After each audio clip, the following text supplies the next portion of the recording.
సమూయేలు భక్తుడు రాసినటువంటి మొదటి గ్రంథము 8వ అధ్యాయము 19, 20, 21, 22 వచనాలు నేను చదువుతాను. ఒకసారి మీరు బైబిల్ తెరచి చూడండి. అయినను జనులు సమూయేలు యొక్క మాట చెవిని పెట్టనొల్లక, అలాగన కాదు, జనములు చేయు రీతిని మేమును చేయనట్లు మాకు రాజు కావాలను, మా రాజు మాకు న్యాయం తీర్చును, మా ముందర పోవచ్చు అతడే మా యుద్ధములను జరిగించుననిరి. సమూయేలు జనుల యొక్క మాటలన్నిటినీ విని యెహోవా సన్నిధిని వాటిని వివరించెను. గనుక యెహోవా, నీవు వారి మాటలు విని వారికి ఒక రాజును నియమించమని సమూయేలునకు సెలవీయగా, సమూయేలు, మీరందరూ మీ మీ గ్రామములకు పోండని ఇశ్రాయేలీయులకు సెలవిచ్చెను. ప్రార్థన. పరిశుద్ధుడైన ప్రభువా, కృపా సత్య సంపూర్ణుడా, నిన్న నేడు నిరంతరం ఒకటే రీతిగా ఉండి అన్ని వేళలా మమ్మల్ని దర్శించి మాతో మాట్లాడి మమ్మల్ని బలపరిచి మీ వాక్యపు లోతుల్లో మమ్మల్ని జీవింపజేస్తూ మమ్మల్ని ఆకర్షించేవాడా మీకు వందనాలు. ఈ రాత్రికాల సమయంలో చదవబడిన లేఖన భాగాల నుండి నాతోనూ మాతోనూ మీరు మాట్లాడి మీరు మహిమ పొంది మీ యొక్క ఆశ్చర్య కార్యములు మా జీవితంలో మీ వాక్యం ద్వారా జరిగించి మీరే కృప చూపించమని, వచ్చిన వారిని దర్శించమని యేసుక్రీస్తు నామములో ప్రార్థన అడిగి వేడుకొనిచున్నాం తండ్రి, ఆమె.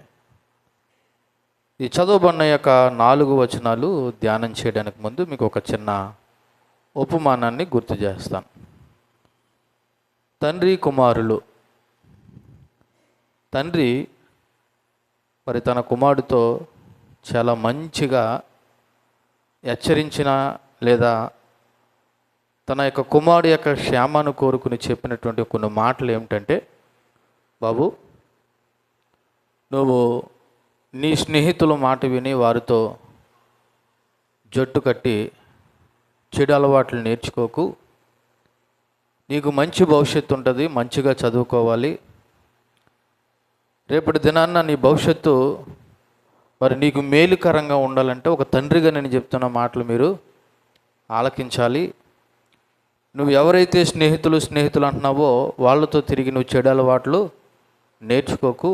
వాళ్ళు త్రాగుతున్నారు, తిరుగుతున్నారు, చెడిపోయారు అని చెప్పేసి తండ్రి తన కుమారుడిని దగ్గర పెట్టుకుని చెప్పిన మాటల్లో కుమారుడు అంటున్నాడు, నాన్న నువ్వు ఎన్నంటే చెప్పు, కానీ నేను ఆ స్నేహితులతోనే తిరుగుతాను, ఆ స్నేహితులతోనే ఉంటాను అని చెప్పేసి మొంకి పట్టుదలతో తండ్రిని మాటను కాదని తన స్నేహితులతో తిరిగాడు, చెడు అలవాట్లను నేర్చుకున్నాడు. కొన్ని రోజులకు ఆరోగ్యం పాడయ్యింది, చదువు కూడా సరిగా చదవలేదు, చివరికి మరి ఇబ్బందులు కొని తెచ్చుకున్నాడు. ఈలోగా జరగవలసిన నష్టం అంతా జరిగిపోయింది. ఈ మాటలో ఈ ఉపమానాన్ని మీకు ఎందుకు నేను గుర్తు చేశానంటే, మనం చదవబడినటువంటి ఈ 8వ అధ్యాయము 19వ వచనం ప్రారంభమే ఒక మాట ఎలాగ ప్రారంభించబడ్డది, అయినను అని ఒక మాట ఉంది. ఈ అయినను అనే మాట మనకు అర్థం కావాలంటే ఒకసారి ఈ 8వ అధ్యాయం ప్రారంభం నుంచి ఒకసారి మీకు గుర్తు చేస్తాను. 8వ అధ్యాయంలో సమూయేలు వృద్ధుడైపోయాడు. తన కుమారులిద్దరిని ఇశ్రాయేలు మీద న్యాయాధిపతులుగా నియమించాడు. వారేమో సమూయేలు నడిచిన మార్గంలో నడవకుండా మరి లంచాన్ని పుచ్చుకొని ధనాపేక్షలో న్యాయాన్ని త్రిప్పివేశారు. ఇశ్రాయేలులో సకల జనులు మర్యాద చొప్పున మాకు రాజు కావాలని సమూయేలుతో మాట్లాడినప్పుడు సమూయేలు ఆ మాట విని దుఃఖించి దేవుడి దగ్గర మొరపెట్టినప్పుడు దేవుడు కూడా వాళ్ళు చెప్పినట్టు ఆలకించు, ఎందుకంటే వాళ్ళు నిన్ను కాదు వద్దన్నది, తమ్ముని ఏలకుండా నన్నే విసర్జిస్తున్నారని చెప్పేసి దేవుడు కూడా సమాధానం చెప్పడం. అయితే మరి సమూయేలు మరి వాళ్ళతో వెళ్ళి ఈ విధంగా మాట్లాడతాడు, మీరు రాజు కావాలంటున్నారు కాబట్టి ఒకవేళ రాజు కానీ మీకు ఉంటే ఆ రాజు అనేవాడు మిమ్మల్ని ఎలా ఇబ్బందులు పాలు చేస్తాడో, లేదా ఎలాగా మీ కుమారులను మీ కుమార్తెలను వాడుకుంటాడో, మీ భూముల మీద పన్నులను మరి ఏ విధంగా లాక్కుంటాడో, అంతేకాదు అవసరమైతే మీరు బానిసలుగాను మరి ఇబ్బందులు గురవాల్సి వస్తుంది. అని మొత్తం అంతా సమూయేలు వివరించి చెప్పాడు ఇశ్రాయేలు ప్రజలకి. ఇదంతా విన్న తర్వాత ఇశ్రాయేలు ప్రజలు ఏమంటున్నారు తెలుసా? అయినా సరే మాకెవరు కావాలి? రాజు కావాలంటున్నారు. చూడండి ఆ 19వ మాట. అయినను. సో ఈ వచనం ఇశ్రాయేలు ప్రజల యొక్క అవిధేయత మరియు మొండుతనం చాలా స్పష్టంగా చూపిస్తుంది. ఎవరై అవిధేయత? ఇశ్రాయేలు ప్రజల యొక్క అవిధేయత. వాళ్ళు మొండితనం లేదా మొంగుతనం. ఎందుకు వాళ్ళ అవిధేయత మొండుతనం అనాలంటే, మీరు రాజు కావాలని అడుగుతున్నారు, ఒకవేళ రాజే కానీ మీరు కోరుకున్నట్టుగానే ఉంటే ఆయన మీ కుమారుల్ని మీ కుమార్తెల్ని బలవంతంగా సైన్యంలోనూ అటు మీ రాజు యొక్క భవనంలోనూ సేవకురాలుగా వాడుకుంటాడు. అంతేకాదు మీ భూములను లాక్కుంటాడు. మీ భూముల మీద మీరు పన్ను కట్టవలసి వస్తుంది. మీరు ఆల్రెడీ దేవునికి ఇవ్వాల్సిన దశమ భాగం కాకుండా రాజుగారికి కూడా ఏమివ్వాలి? దశమ భాగం ఇవ్వాలి అని ఇంత వివరించి చెప్పినా సరే వాళ్ళు ఏమన్నారు తెలుసా? అయినా సరే మాకు రాజు కావాలనే మాట వాళ్ళ యొక్క మొండితనాన్ని, వాళ్ళ అవిధేయతను చాలా స్పష్టంగా వివరిస్తుంది. కాబట్టి వీళ్ళు ఏమన్నారు చూడండి 19వ వచనంలో, అయినను జనులు సమూయేలు యొక్క మాట చెవిని పెట్టనొల్లక అలాగును కాదు. అంటే సమూయేలు యొక్క మాటను వాళ్ళు ఏం చేయలేదంటే లెక్క చేయలేదు. కేవలం ఇది వినకపోవటమే కాదు, ఒక స్పష్టమైన తిరస్కరణ కనపడుతుంది ఇక్కడ. వినకపోవటమే కాదు, ఒక స్పష్టమైన తిరస్కరణ. ఏంటి స్పష్టమైన తిరస్కరణ అంటే, సమూయేలు వివరంగా చెప్పాడు, రాజు అనేవాడు మీ జీవితాల్లో కానీ లేదా మీ యొక్క బ్రతుకుల్లో కానీ వస్తే ఈ విధంగా ఉంటుందనే విషయం చెప్పిన తర్వాత కూడా వాళ్ళు ఏమన్నా తెలుసా? సమూయేలు మాట ఏం చేయలేదంట? చెవిని పెట్టలేదంట. అంటే ఒక రకంగా చెప్పాలంటే వాళ్ళు ఖండితంగా తిరస్కరిస్తున్నారు. ఎవరి మాట? ఒక పక్క దేవుని మాట, సమూయేలు మాట. సమూయేలు తన ఊహాజీతనంగా తన సొంత మాటలు చెప్పట్లేదు. ఒక దేవుని ప్రవక్తగా, న్యాయాధిపతిగా దేవుడి తరపున ఇశ్రాయేలు ప్రజలతో మాట్లాడుతున్నాడు. కానీ అయినా సరే వారు దేవుని మాటలు ఏం చేయలేదంటే పట్టించుకోలేదు. ఏమంటున్నారు? అలాగును కాదు, మాకు ఏం కావాలంటే రాజే కావాలన్నారు. సో హెచ్చరిక విన్న తర్వాత కూడా వాళ్ళు మళ్ళీ అదే కోరికను పట్టుబట్టారు. అలాగును కాదనే మాట అది ఒక బలమైన తిరస్కరణ. ఒక రకంగా చెప్పాలంటే ఇది వారి యొక్క మొండితనం. ఇది ఇశ్రాయేలు ప్రజలే కాదు, ఈ రోజున నేటి క్రైస్తవులు అనబడుతున్న వారు కూడా. ఒకసారి చూడండి యోహాను సువార్త 1వ అధ్యాయము 11వ వచనం చూద్దాం. యోహాను సువార్త 1వ అధ్యాయము 11వ వచనం. ఆయన తన స్వకీనుల యొద్దకు వచ్చెను, ఆయన స్వకీనులు ఆయన ఏం చేయలేదు? అంగీకరించలేదు. ఇప్పుడు ఇశ్రాయేలీయులు ఎవరు కావాలని అడిగారు? రాజు కావాలన్నారు. యేసుప్రభు తను కొన్ని సందర్భాల్లో ఏ విధంగా పరిచయం చేసుకున్నాడు? నువ్వు రాజువా అంటే ఎస్ నేను రాజునే అన్నాడు. కాకపోతే ఈ లోక సంబంధించిన రాజుని నేను కాదన్నాడు. ఇప్పుడు ఆ రాజాతి రాజు అనేటువంటి యేసుక్రీస్తు తన స్వజనుల యొద్దకు వస్తే వాళ్ళు ఏం చేశారంట? 11వ వచనంలో చెప్పబడినట్టు, ఆయన తన స్వకీయుల యొద్దకు వచ్చెను, ఆయన స్వకీయులను ఆయన ఏం చేయలేదు? అంగీకరించలేదు. రాజు కావాలని కోరిన ఇశ్రాయేలు ప్రజలే ఇప్పుడు నిజమైన రాజు వాళ్ళ జీవితంలోకి వస్తే ఆ రాజుని ఏం చేయలేదు? అంగీకరించలేదన్నమాట. అంటే చూడండి, మనుషుల యొక్క ఆలోచన విధానం కానీ మనుషుల యొక్క కోరిక కానీ ఎలాగుందో చూడండి. రాజు కావాలని అడిగిన వాళ్ళు ఇశ్రాయేలు ప్రజలు. తీరా నిజమైన రాజు పరిపాలించడానికి ఈ లోకానికి వస్తే వాళ్ళు ఏమన్నారు? ఆయన స్వకీయులను ఆయన ఏం చేయలేదంట? అంగీకరించలేదు. అంటే వీళ్ళు ఎటువంటి రాజును కోరుకుంటున్నారంటే, నిజమైన దైవ పరిపాలన అందించే దేవుని యొక్క కుమారుడైన యేసుక్రీస్తుని రాజునుగా కోరుకోవట్లేదు, కానీ ఒక మానవ సంబంధమైనటువంటి మనిషిని రాజుగా కావాలని కోరుకున్నారు. సో అప్పుడున్న అదే పని చేశారు. నూతన నిబంధన సంఘము అనబడుతున్న ఇశ్రాయేలు ప్రజల దగ్గరకు వచ్చిన తరపుడు కూడా వీళ్ళు అదే పని చేశారు. అప్పుడు దేవుడిని వద్దన్నారు. యోహాను సువార్త 1వ అధ్యాయం 11వ వచనంలో చెప్పినట్టు కూడా దేవుడిని వద్దన్నారు. సో ఈ వచనం నుండి మనం నేర్చుకోవాల్సిన విషయాలు జ్ఞాపకం చేసుకుంటే, దేవుడు ముందే హెచ్చరించాడు ఏమని హెచ్చరించాడు? మీ జీవితంలో రాజుగానే వస్తే పరిస్థితులు ఎలాగ ఉంటాయని హెచ్చరించాడు. కానీ వాళ్ళ యొక్క మొండితనం ఏం చేసిందంటే మాకు రాజే కావాలని మొండితనంతో వాళ్ళు కోరుకున్నారు. ఫలితంగా ఏమైందంటే దుఃఖం ఎదురైంది వాళ్ళకి. అది తర్వాత అధ్యాయాల్లో మనం వింటాం.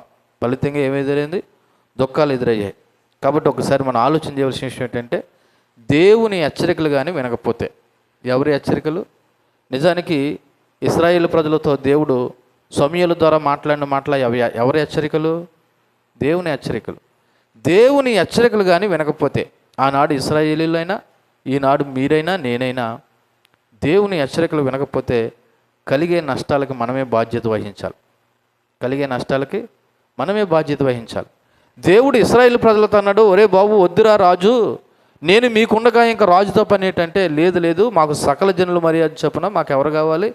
రాజు కావాలన్న. తర్వాత వాళ్ళకి ఎటువంటి పరిస్థితులు ఎదురయ్యన్నది మనం ముందు ముందు ఎలాగ ధ్యానం చేస్తాం. ఎందుకంటే దేవుడు మనల్ని ప్రేమించి తన ప్రేమతో మనల్ని హెచ్చరించిన తర్వాత కూడా మొండుతనంతోనూ మొంకుతనంతోనూ నేను అలాగ కాదు నేను ఇలాగే ఉంటాను అని చెప్పేసి నువ్వు ఒకవేళ మొండు పట్టుదల పెట్టావు అనుకో, రేపటి దినాన్ని జరిగే పరిణామాలకి పరిస్థితులకి బాధ్యత ఎవరైతే వాళ్ళే వహించాలి.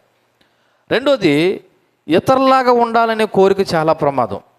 ఎవరిలాగా? ఇతరులాగా అంటే లోక మర్యాద చొప్పున. ఇప్పుడు ఇశ్రాయేలు ప్రజలు ఏ మాట వాడారు వాళ్ళు చూడండి ఒకసారి. 8వ అధ్యాయము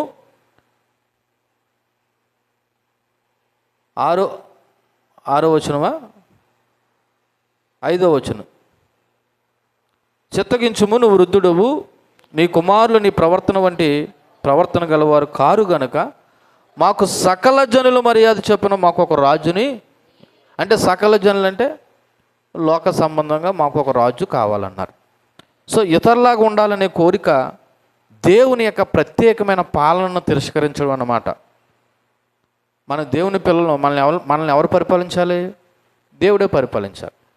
నిన్ను నన్ను దేవుడు పరిపాలించకుండా సకల జనులు మర్యాద చొప్పున మరి లోకానుసారంగా ఎలాగైతే బ్రతుకుతున్నారో నేను అలా బ్రతుకుతాను, నువ్వు నన్ను ఏలొద్దు అని అనాలనే కోరిక, మరి ఇతరులాగా ఉండాలనే కోరిక, అది మనకు చాలా ప్రమాదం అనే విషయం మనం జ్ఞాపకం చేసుకోవాలి. చూడండి ఈ 19వ వచనం, అయినను అనే ఒక మాటను చూసారా? అది చాలా చాలా ఓ రకంగా చెప్పాలంటే ఇశ్రాయేలు ప్రజల యొక్క భయంకరమైన హెచ్చరిక విన్న తర్వాత కూడా వాళ్ళ అవిధేయత కనబడుతుంది. ఎందుకని? ముందే సమూయేలు భక్తుల ద్వారా దేవుడు హెచ్చరించాడు, బాబు మీరు రాజు కావాలంటున్నారు, కానీ ఆ రాజు అనేవాడు మీ జీవితంలోకి వస్తే మీ పరిస్థితులు, మీ భవిష్యత్తు, మీ పిల్లలు, మీ విధానం, మీ పొలాలు ఇవన్నీ ఇలాగ ఉంటాయన్నా సరే, ఆ ఇశ్రాయేలు ప్రజలు ఏమన్నారు తెలుసా? అయినా సరే మాకు ఎవరు కావాలంటే సకల జనులు మర్యాద చొప్పున రాజు కావాలన్నారు. ఒకవేళ దేవుడు ఈ రాత్రి కాల సమయంలో నిన్ను నన్ను కూడా, బాబు నన్ను విసర్జించి నన్ను రాజుగా వద్దనుకుని నీ ఇష్టానుసారంగా నువ్వు బతుకుతానంటే గుర్తుపెట్టుకో, రేపటి పరిణామాలకి పరిస్థితులకి నువ్వే బాధ్యత వహించాలని దేవుడు చెప్పిన తర్వాత కూడా అయినా సరే పర్లేదు అని అన్నామంటే ఇశ్రాయేలు చేసిన తప్పిదమే మనం చేస్తున్నాం. అందుకే ప్రారంభంలో చిన్న ఉదాహరణతో నేను ప్రారంభించాను. ఏమని? తండ్రి తన కుమారుడికి దగ్గర కూర్చోబెట్టుకుని అన్ని వివరంగా చెప్పాడు, నీ భవిష్యత్తు పాడవకుండా ఉండాలంటే నేను చెప్పినట్టు వినమని. అయినా సరే ఆ కుమారుడు ఏమన్నాడు తెలుసా? అయినా నేను అందరిలాగే ఉండాలి, నువ్వు ప్రత్యేకంగా నన్ను ఉండమంటే కుదరదు, నేను నా స్నేహితులతోనే తిరుగుతాను అన్నట్టుగా ప్రవర్తిస్తే మనము కూడా మరి అటువంటి ఇబ్బందులు పాలవ్వాలి.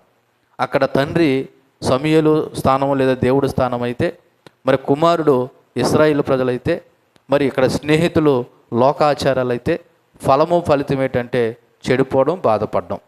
కాబట్టి దేవుడు ఎంత హెచ్చరించినా సరే నా ఇష్టానుసారంగా నేను ఉంటానంటే, దేవుడు అన్నాడు కదా, ఎన్నిసార్లు గద్దించినను లోబడనలను వాడు ఏమవుతాడంట?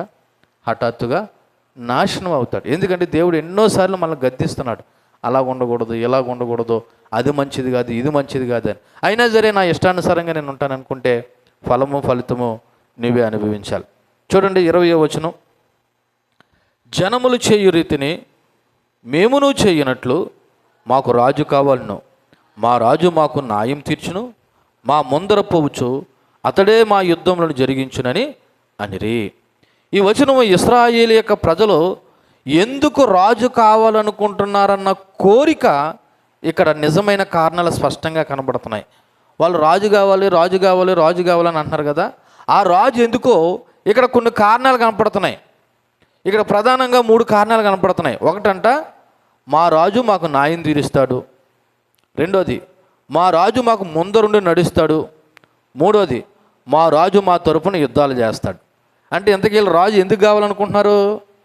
ఒకటి, మాకు న్యాయం తీర్చడానికి. 2, మా ముందర నడవడానికి.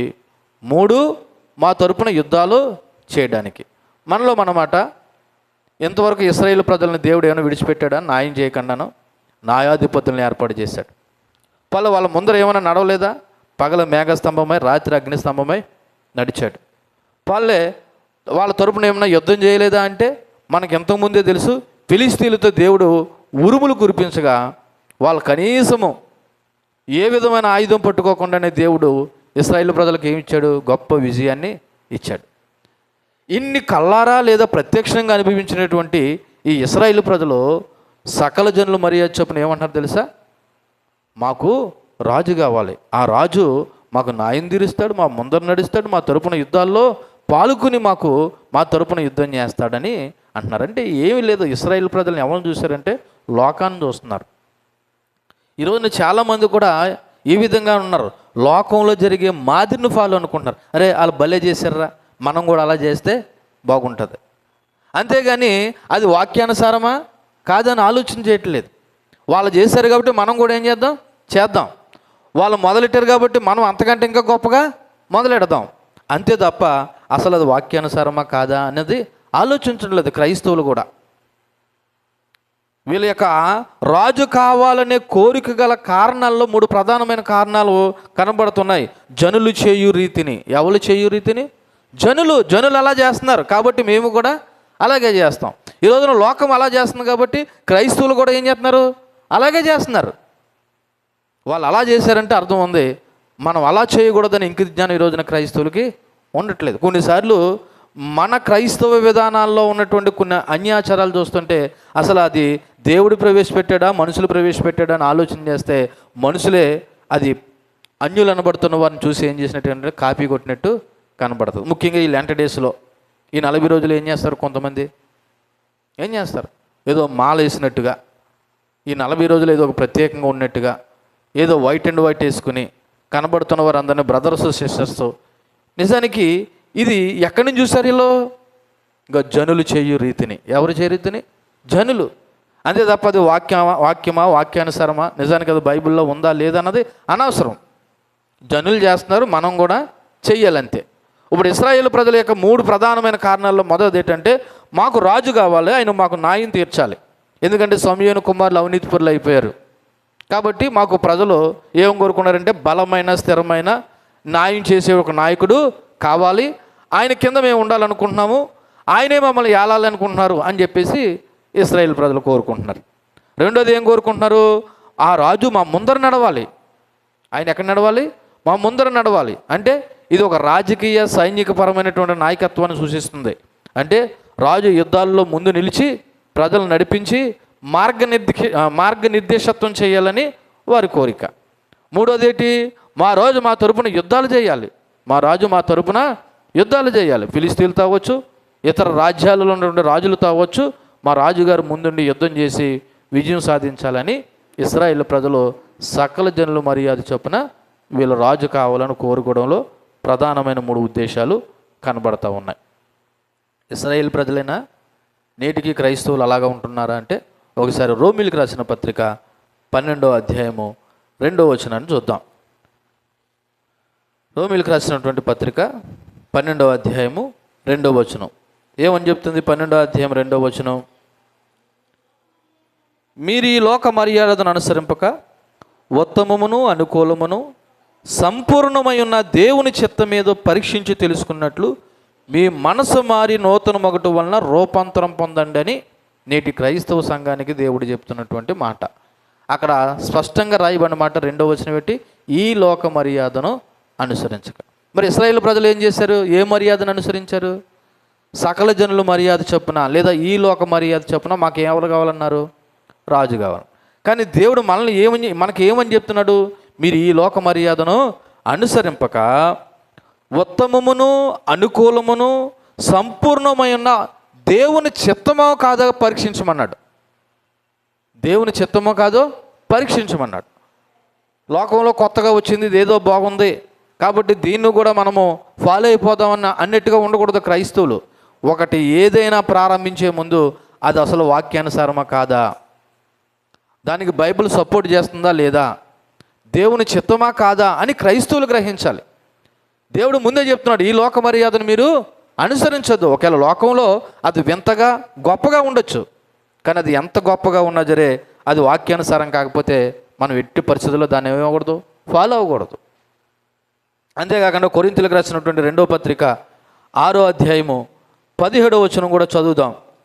కొరింథీయులకు రాసినటువంటి 2వ పత్రిక 6వ అధ్యాయము 17వ వచనం లేదా 18వ వచనం అన్నీ కలిపి ఉన్నాయి.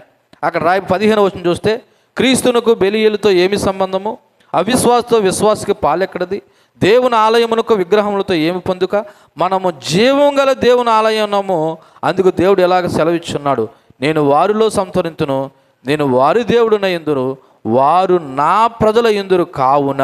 చూడండి, మీరు వారి మధ్య నుండి బయలు వెళ్ళి ప్రత్యేకంగా ఉండండి.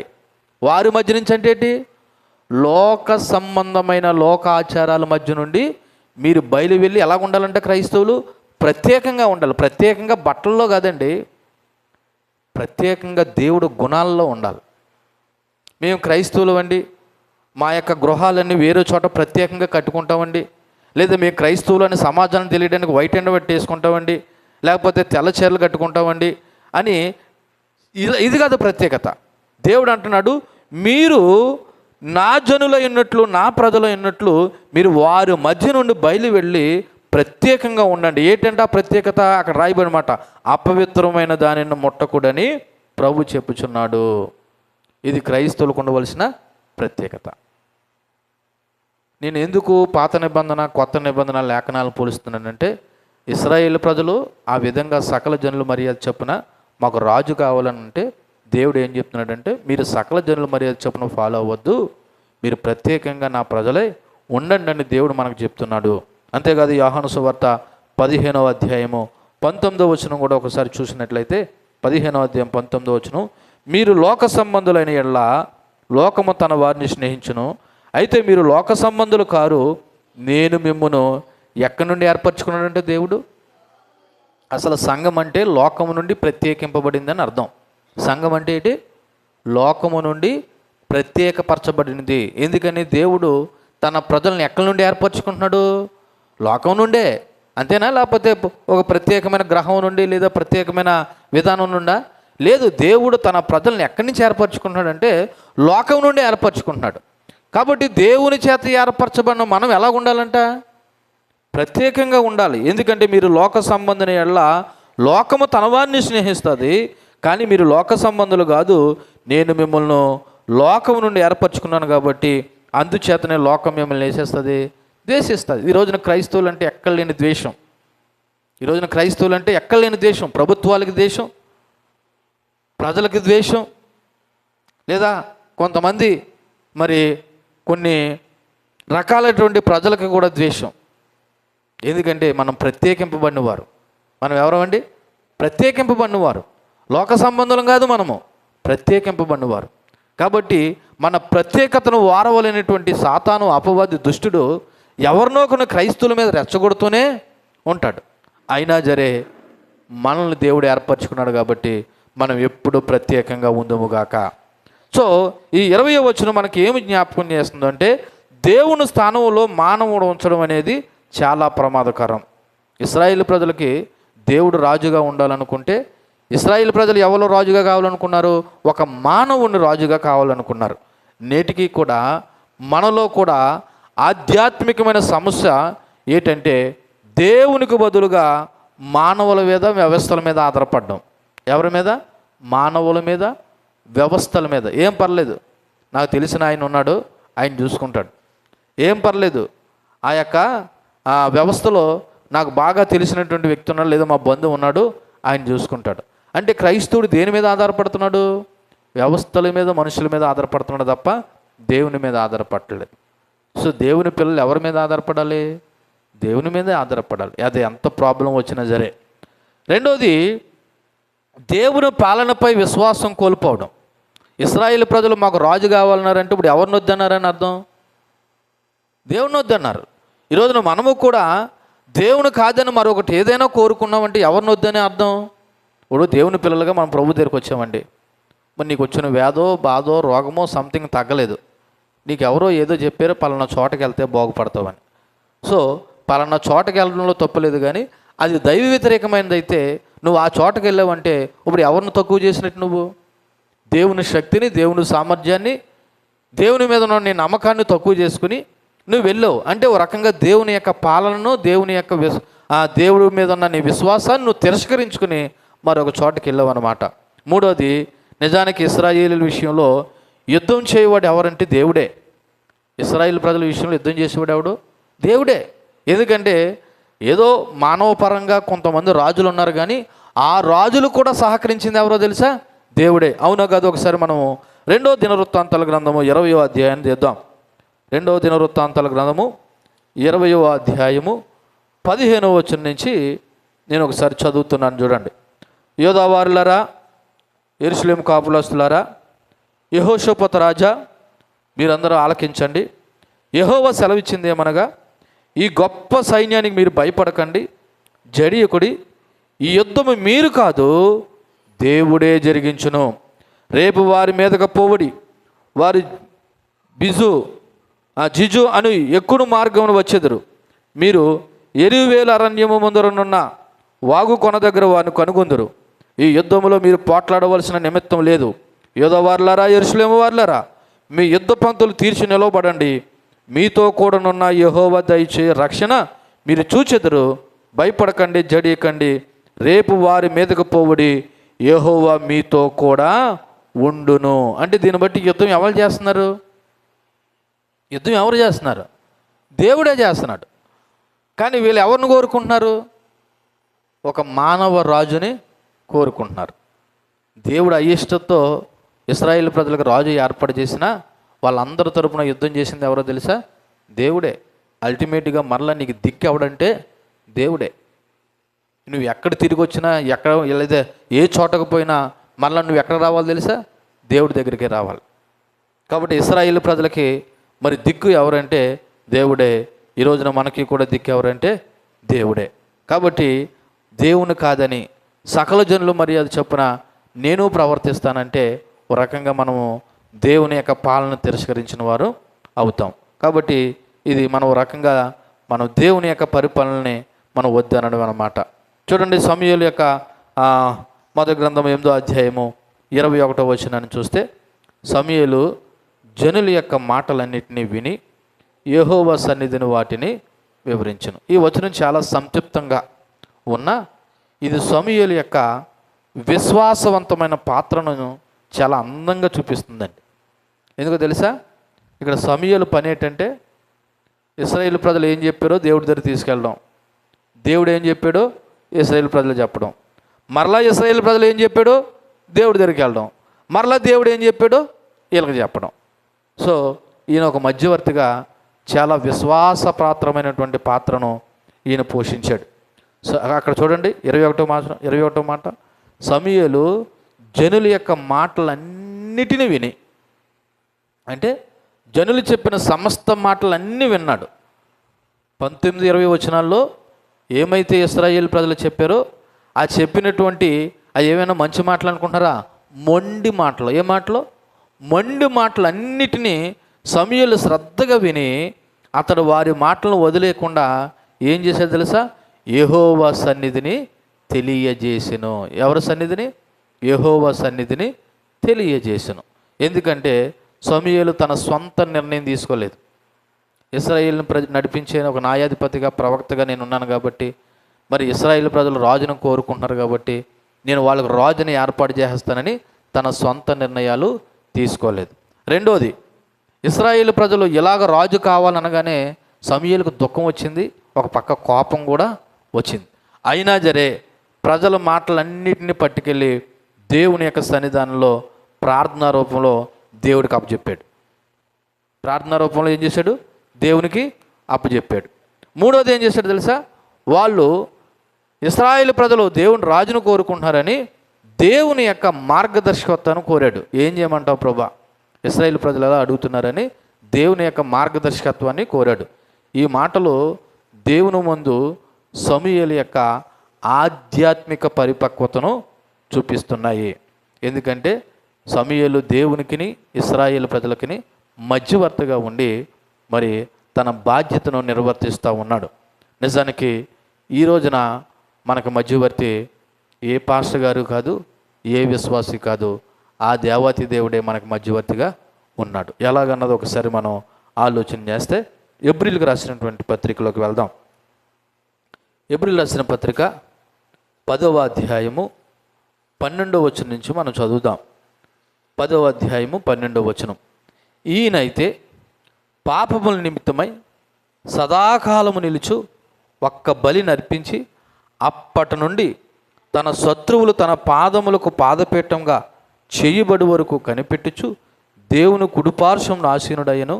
ఒక్క అర్పణ చేత ఈయన పరిశుద్ధపరచబడి వారిని సదాకాలము సంపూర్ణులుగా ఏం చేశాడంటే చేసి ఉన్నాడు. సో మనల్ని పరిశుద్ధులుగా సంపూర్ణంగా చేయడానికి మన మధ్యవర్తి ఒక్కసారి తన యొక్క అర్పణ అనబడుతున్న తన ప్రాణాన్ని మన అందరి కొరకు ఏమైపోయాడంటే బలి అయిపోయాడు.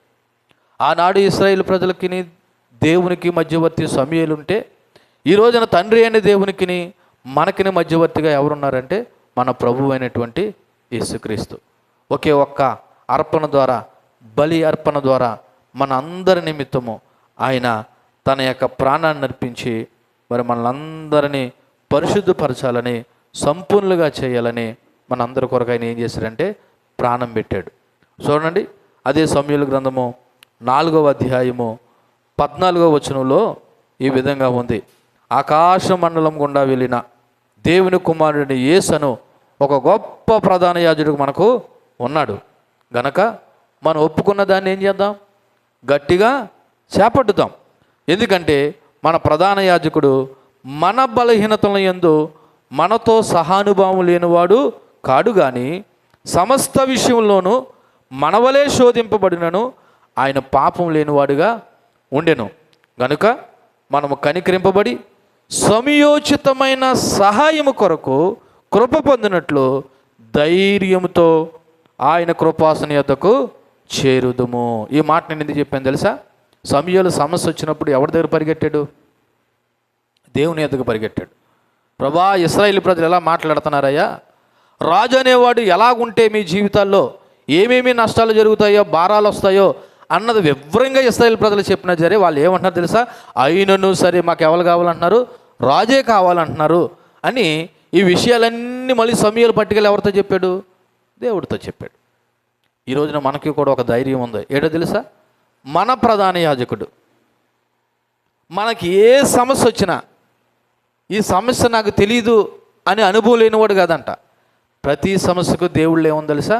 పరిష్కారం ఉంది. ఏముంది? పరిష్కారం ఉంది. అందును బట్టి మనం ఏం చేద్దాం తెలుసా? సమయోచితమైన సహాయం కొరకు కృప పొందినట్లు ధైర్యంతో ఆయన కృపాసన యొద్దకు మనం ఏం చేయాలా? చేరాలి. సమస్య వచ్చినప్పుడు సమూయేలు దేవుని యొద్దకు వెళ్ళి ఎలా ప్రార్థించాడో, నీకు కూడా సమస్య వచ్చినప్పుడు మన ప్రభువైనటువంటి యేసుక్రీస్తు యొక్క కృపాసన యొద్దకి సమయోచితమైన సహాయం అంటే ఏంటి తెలుసా? ఆ సమస్యకు సందర్భానుసారమైన సహాయం దేవుడు నీకు ఇస్తాడు. మనుషులు ఎటువంటి సహాయం చేస్తారో నీకు తెలియకపోవచ్చు, ఒకవేళ మేలు చేస్తారో కీడు చేస్తారని తెలియదు, కానీ నువ్వు దేవుని దగ్గర కానీ చేరేవా, దేవుడు నీకు సమయోచితమైన సహాయము నీకు అందిస్తాడు. ఎందుకంటే మన దేవుడు గొప్ప ప్రధాన యాజకుడు. ఆయన గొప్ప ప్రధాన యాజకుడు. కాబట్టి దేవుని పిల్లలుగా సమూయేలు ఎలాగైతే సమస్య వచ్చి దేవుని పాదాల దగ్గర ప్రార్థించాడో మనము కూడా అలా ప్రార్థించవలసిన అవసరత ఉంది. అలాంటి గొప్ప సహాయము మన ప్రభువైన యేసుక్రీస్తు అయి ఉన్నాడు. కాబట్టి ఈ 21వ వచనంలో మనం నేర్చుకోవాల్సిన విషయాలు తెలుసా? సమస్య వచ్చినప్పుడు సమూయేలు మాదిరి ప్రభువునందుకు వెళ్ళి ప్రార్థించాలి. ఇది మొదటిది. రెండోది, నాయకులు సొంత నిర్ణయాలు తీసుకోకూడదు. నాయకులు నడిపించేవాళ్ళు సొంత నిర్ణయాలు తీసుకోకూడదు. అది కుటుంబంలోనైనా, సంఘంలోనైనా, సమాజంలోనైనా సొంత నిర్ణయాలు తీసుకోకూడదు. మరి ఏం చేయాలి? ఫస్ట్ దేవుని ముందు ఉంచాలి. సమూయేలు ఏం చేశాడు? సమస్య వస్తే దేవుని ముందు ఉంచాడు. ప్రభా, ఇశ్రాయేలు ప్రజలు రాజు కావాలంటున్నారంటే, సమూయేలు నువ్వెందుకు బాధపడతావు, వాళ్ళు నిన్ను కదయ్యా వద్దన్నది నన్ను అన్నాడు. అంటే సమూయేలు తీసుకెళ్ళి సమస్య దేవుని ముందు పెడితే ఎవరు కలుగు చేసుకున్నారు? దేవుడు కలుగు చేసుకున్నాడు. మరలా రెండో మారు అయినా సరే మాకు రాజు కావాలన్నప్పుడు మరలా మరలా సమూయేలు ఎవరి దగ్గరికి వెళ్ళాడంట? దేవుని దగ్గరికి వెళ్ళాడు. అంటే తను సొంత నిర్ణయాలు తీసుకోలేదు. ఎవరు ముందర పెట్టాడు? దేవుని ముందర పెట్టాడు. దేవుని చిత్తం వెతకడం అనేది నాయకుల యొక్క ముఖ్య లక్షణం. మూడవది, ఇక్కడ దేవుని ఓపిక ఒకటి చూద్దాం. ఎవరు ఓపిక? దేవుని ఓపిక. అది మనకి కూడా ఉండాలి. ఎందుకంటే ఇశ్రాయేలు ప్రజలు పదే పదే దేవుణ్ణి శోధిస్తూ వచ్చారు. ఎందుకంటే ప్రజలు మళ్ళీ మళ్ళీ తిరస్కరిస్తున్న సమూయేలు ఆ మాటలు దేవుని ఎదుగు తీసుకెళ్తూనే ఉన్నాడు. ఇశ్రాయేలు ప్రజలు ఎలాగంటున్నారు? దేవుడితో మాట్లాడుతున్నాడు. దేవుడు ఎలాగంటున్నాడు? ఇశ్రాయేలు ప్రజలతో మాట్లాడుతున్నాడు. మళ్ళీ ఇశ్రాయేలు ప్రజలు ఎలా మాట్లాడుతున్నారు? అది పట్టుకెళ్ళి మళ్ళీ ఎవరి దగ్గర చెప్తున్నాడు? దేవుని దగ్గర పడదు. సో ఓపిక నడిపించే నాయకులకి, అది కుటుంబంలోనైనా, సంఘంలోనైనా, సమాజంలోనైనా ఓపిక అనేది అది దేవునికిని, దేవుని పిల్లలు అనబడుతున్న మనకిని, మరి దేవునికి ఆల్రెడీ తన ఓపిక ఉంది, ఓర్చుకునే గుణం ఉంది. అదే గుణము దేవుని పిల్లలుగా మనం కూడా ఉండాలి. నాలుగోది, నమ్మకమైన మధ్యవర్తి పాత్ర పోషించే విధంగా మనం ఉండాలి. నమ్మకమైన మధ్యవర్తి పాత్ర. ఎందుకంటే ఇతరులని సత్యంలోకి నడిపించే ఏ ఆధ్యాత్మిక నాయకుడి కన్నా ఉండవలసిన ముఖ్య లక్షణం ఏంటో తెలుసా? మరి నమ్మకమైన మధ్యవర్తి పాత్ర. నడిపించేవాడు నమ్మకమైన వాడు కాగలిగినప్పుడు మరి ఆ నాయకత్వ విధానంలో అనేక ఇబ్బందులు ఎదురవుతాయి. ఒకసారి మనం ఫిలిప్పీలకు రాసినటువంటి పత్రిక 4వ అధ్యాయము 6వ వచనం చూద్దాం. ఫిలిప్పీలకు రాసినటువంటి పత్రిక 4వ అధ్యాయము 6వ వచనం. 6వ వచనంలో ఏ రాయబడి ఉన్నది? దేని గురించి చింతపడకూడదు కానీ ప్రతి విషయంలోనూ ప్రార్థనా విజ్ఞాపనల చేత కృతజ్ఞతాపూర్వకంగా మీ విన్నపాలు దేవునికి ఏం చేయండి? తెలియజేయండి. ఒకవేళ సమస్య ఏదైనా సరే చింతపడకండి. మీ ప్రతి ప్రార్థన అవసరత ఎవరికి తెలియపరచమన్నాడు? మళ్ళీ చెప్తున్నాను, మనకి మధ్యవర్తి ఎవరు లేరు. పాస్టర్ గారు మధ్యవర్తి ఏమీ కాదు. మనకి మధ్యవర్తి ఎవరో తెలుసా? యేసుక్రీస్తే. కాబట్టి మీ సమస్య ఏదైనా మీరు నేరుగా వెళ్ళి ఎవరి దగ్గర చెప్పుకోవచ్చు? దేవునితో చెప్పుకోవచ్చు అంటున్నాడు. 6వ వచనంలో దేని గురించి చింతపడకండి, ప్రతి విషయంలోనూ ప్రార్థన విజ్ఞాపనల చేత కృతజ్ఞతాపూర్వకంగా మీ విన్నపాలు ఎవరికి తెలియజేయండి? దేవుని తెలియజేయండి. పాస్టర్ గారికి చెప్పొద్దా అంటే, పాస్టర్ గారికి చెప్పొద్దని కాదు, పాస్టర్ గారు మధ్యవర్తం వహించకపోయినా నీ తరపున నా తరపున ఎవరు మధ్యవర్తం వహిస్తున్నారు? దేవుడు మధ్యవర్తం వహిస్తున్నాడు. అలాగే పేతురు గారు రాసినటువంటి మొదటి పత్రిక 5వ అధ్యాయం 7వ వచనం కూడా ఒకసారి చదివినట్లయితే, పేతురు భక్తుడు రాసినటువంటి మొదటి పత్రిక 5వ అధ్యాయము 7వ వచనంలో కూడా అంటాడు, ఆయన మిమ్మల్ని గురించి చింతించున్నాడు కనుక మీ చింత యావత్తు ఎవరి మీద వేయండి? పాస్టర్ గారి మీద వేయండి అని ఉందా? లేదా మీ ఆయన మీద వేయండి అని ఉందా? లేదా మీ ఆవిడ మీద వేయని ఉందా? ఎవరి మీద వేయాలి? మీ చింత యావత్తు దేవుని మీద వేయండి. ఎందుకంటే ఆయనే మన ప్రతి సమస్యకు పరిష్కారం. సమయోచితమైన సహాయం ఇస్తాడు ఆయన. ఏ సహాయము? సమయోచితమైన సహాయం. ఈ మాటలు నేను ఎందుకు జ్ఞాపకం చేశానంటే, సమూయేలు మరలా ఏం చేశాడంట? 21వ వచనంలో సమూయేలు జనుల యొక్క మాటలన్నిటిని విని యెహోవా సన్నిధిని ఏం చేశాడంట? వాటిని వివరించాడు. కాబట్టి మనము కూడా మన ప్రతి సమస్య, ఒకవేళ అది ఎంత పెద్దదైనా సరే, నువ్వు ప్రభు యొక్క పాదాల చెంత పట్టుకెళ్ళి ఏం చేయాలంటే వివరించాలి. ఆయన మనకు సమయోచితమైన జ్ఞానాన్ని ఇస్తాడు. చివరగా 22వ వచనాన్ని చదువుదాం. చూడండి, 22వ వచనంలో గనుక. గనుక అంటే కాబట్టి. ఏటి కాబట్టి? వాళ్ళు రాజు కావాలని అన్నారు సమూయేలు, నువ్వు దానికి బాధపడ్డావు, నేను కూడా ఫీల్ అయ్యాను. నేనేం ఫీల్ అయ్యానంటే, వాళ్ళు నన్నే వద్దంటున్నారయ్యా, నిన్ను కాదు. కాబట్టి వాళ్ళు కోరుకుంటున్నారు, కాబట్టి వాళ్ళ కోరిక మేరకు రాజుని ఏర్పాటు చేయి. కాకపోతే ఆ రాజు అనేవాడు మీ జీవితాల్లోకి వస్తే కలిగే నష్టాలు, భారాలు ఎలాగుంటాయో వివరించి చెప్పని దేవుడు చెప్పిన మాట సమూయేలు యాజరీజ్గా చెప్తే వీళ్ళు ఏమన్నారు? అయినా సరే మాకు ఎవరు కావాలన్నారు? రాజు కావాలన్నారు.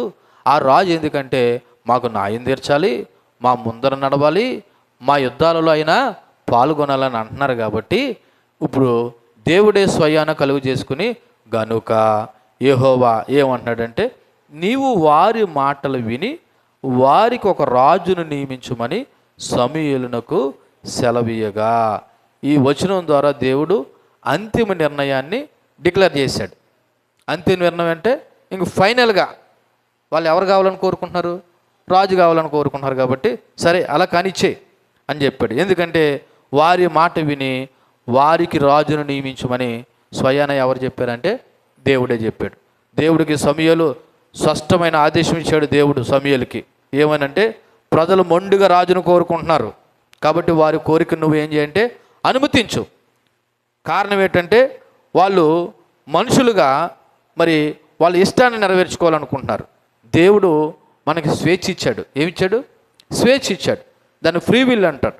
కాబట్టి ఆ స్వేచ్ఛను మన ఇష్టానుసారంగా మనం వాడుకుంటానంటే వాడుకోమంటాడు దేవుడు. కాదని ఏమీ బలవంతంగా పెట్టడు. ఉదాహరణకి ఏదైనా తోటలో ఆ పండు తినద్దు అన్నాడు. ఇప్పుడు వాళ్ళు తిన్నప్పుడు దేవుడు అయినా వచ్చి ఆఫ్ చేశాడా? చెప్పడం చెప్పాడు ఆయన. ఈ పండు తిన్ను దినమున మీరేమవుతారు? చచ్చేదరు అన్నాడు. ఆయన బాధ్యత చెప్పాడు. మీకు ప్రారంభంలో చెప్పాను కదా, తండ్రి తన కుమారుడితో ఒక బాధ్యతగా చెప్పాడు. అయినా సరే డాడీ నేను నా స్నేహితులతోనే తిరుగుతానంటే ఎవరు పాడైపోయారు. అలాగే ఇక్కడ దేవుడు కూడా అంటున్నాడు, వాళ్ళకు రాజు అనేవాడు ఒకవేళ వస్తే వాళ్ళ జీవితాల్లో కలిగే ఇబ్బందులు చెప్పినా సరే వాళ్ళు మొండుగా మాకు రాజు కావాలంటారు. కాబట్టి సమూయేలు వారికి రాజును నియమించు అని వాళ్ళ స్వేచ్ఛను గౌరవించాడు దేవుడు. ఎందుకంటే దేవుడు స్వేచ్ఛనిస్తాడు, కానీ ఆ స్వేచ్ఛను బలవంతంగా అదిము పట్టుకోడు, నొక్కు పట్టుకోడు. దానికి ఎగ్జాంపుల్గా ఏదైనా తోటలో తినొద్దన్న పండుని దేవుడు వాళ్ళు తిన్నప్పుడు దేవుడు ఏమో వచ్చి ఆదం చేయని అవం చేయనేమి పట్టుకోనిలేదు. కారణం ఏంటంటే దేవుడు ప్రేమతో హెచ్చరిస్తాడు. అయినా జరే నువ్వు గిజాయించుకున్నావు లేదా ఆయన మాటలను ధిక్కరించో నా ఇష్టానుసారంగా బ్రతుకుతానంటే ముందే చెప్పాను కదా, దాని యొక్క ఫలితాలు ఎలాగున్నా జరే ఎవరికి వాళ్ళు ఏం చేయాలా? రెస్పాన్సిబిలిటీ, బాధ్యత వహించాలి. కాబట్టి దేవుడు ఇశ్రాయేలు ప్రజలకు ఆ స్వేచ్ఛ ఇచ్చాడు కాబట్టి, వాళ్ళు కోరికను గౌరవించాడు కాబట్టి దేవుడు ఇంకా వాళ్ళని ఎట్టి పరిస్థితుల్లో బలవంతం చేయలేదు. ముందు చెప్పి చూశాడు, తను ప్రేమించాడు కాబట్టి ఇశ్రాయేలు ప్రజల్ని. మీరు రాజు కావాలన్నారు కాబట్టి రాజు అనేవాడు మీ జీవితాల్లోకి వస్తే కలిగే ఇబ్బందులు ఏంటనేది చెప్పి చూశాడు. అయినా సరే వాళ్ళు ఏం కావాలన్నారు? రాజు కావాలన్నారు. కాబట్టి సరే అలాగే కానిచ్చి అన్నాడు. కాబట్టి అప్పుడు సమూయేలు ఫైనల్గా ఏమన్నాడు? ఆ 22వ వచనంలో సమూయేలు మీరందరూ మీ మీ గ్రామాలకి పోండి అని ఇశ్రాయేలుకు సెలవిచ్చును. అంటే అర్థం ఏంటంటే ఒక రకంగా రాజుని నియామకం కోసం సిద్ధపడండి, రాజు నియామకం కోసం సిద్ధపడండి అని చెప్పేసి సమూయేలు ఆ ప్రజలను తమ ఊర్లకి వెళ్ళిపోమని చెప్పాడు. ఇక్కడతో ఇశ్రాయేలు చరిత్రలో న్యాయాధిపతుల కాలం ముగిసి రాజుల కాలం ప్రారంభమైంది. న్యాయాధిపతుల కాలం ముగిసి ఏ కాలం ప్రారంభమైంది? రాజుల యొక్క కాలం ప్రారంభమైంది. అప్పటి వరకు ఇశ్రాయేలు ప్రజలకి దేవుడే రాజుగా ఉంటే వీళ్ళు దేవుడిని రాజుగా వద్దని ఒక మనిషిని రాజుగా కావాలని కోరుకున్న సందర్భము ఈ 8వ అధ్యాయము 22వ వచనంతో ముగిసిందనమాట. ఒకసారి మనము యోషియా గ్రంథము 13వ అధ్యాయము 11వ వచనాన్ని చూద్దాం. యోషియా గ్రంథము 13వ అధ్యాయము 11వ వచనం, 751 పేజీ. కాగా కోపము తెచ్చుకుని నీకు రాజును నియమించితిని, క్రోధము కలిగి అతను కొట్టివేయుచున్నాడు. దేవుడు నిజానికి ఇష్టమై ఇశ్రాయేలు ప్రజలకు రాజును నియమించలేదు. ఆయనకు కోపం కలిగిన జరే వాళ్ళ కోరికను బట్టి ఏం చేశాడు? రాజుని నియమించవలసి వచ్చింది. అలాగే రోమీయులకు రాసిన పత్రిక 1వ అధ్యాయము 24వ వచనాన్ని చూస్తే, ఈ హేతువు చేత వారు తమ హృదయ దురాశలను అనుసరించి తమ శరీరాలను పరస్పరం అవమానపరుచుకున్నట్లు దేవుడు వారిని ఏం చేశాడంటే అపవిత్రకి అప్పగించాడు. ఎందుకని? వాళ్ళకు ఆ కోరికలు ఉన్నాయి, వాళ్ళకు ఆ ఆశలు ఉన్నాయి. శరీర సంబంధంగా నడుద్దామనుకుంటే దేవుడు ఏం చేస్తాడు? దేవుడు తన పిల్లలకి ఎప్పుడు భద్రం కలిగేస్తాడో తెలుసా? ఇదిగో ప్రభు, ఈ జీవితం నాది, నేను నీ మీద ఆధారపడ్డాను. ఒకవేళ పొరపాటున నేను ఏమైనా తప్పిపోతే నన్ను సరిచేయి అని దేవుని మీద ఆధారపడ్డ వాళ్ళని దేవుడు సరి చేస్తాడు. కానీ నా ఇష్టం, ఈ జీవితం నాది, నా ఇష్టానుసారంగా నేను బ్రతుకుతానన్న వారిని దేవుడు ఏమీ బలవంతంగా అదిమి పట్టుకుని అలా అట్టిపెట్టి ఉంచడు. ఇక్కడ చదవబడిన మాట, ఈ హేతువు చేత వారు హృదయాలు దురాశలను అనుసరించి నడుచుకున్నారు. ఏ ఆశలు? దురాశలను అనుసరించి నడుచుకున్నారు. తమ శరీరాలను పరస్పరం అవమానపరుచుకున్నట్లు దేవుడు వారిని ఏం చేశాడంట? దేవుడే అపవిత్రకు అప్పచెప్పేశాడంట. కారణం ఏంటి? వాళ్ళ ఆశలు ఏ ఆశలు? దురాశలు, శరీరాశలు. సో కొన్నిసార్లు నువ్వు శరీరానుసారంగా నడుస్తాను అని నీలో కోరుకుండి నువ్వు దేవుడు చెప్పిన మాట కాదన్నప్పుడు దేవుడు ఏం చేస్తాడు తెలుసా? దేవుడు అప్పగించేస్తాడు.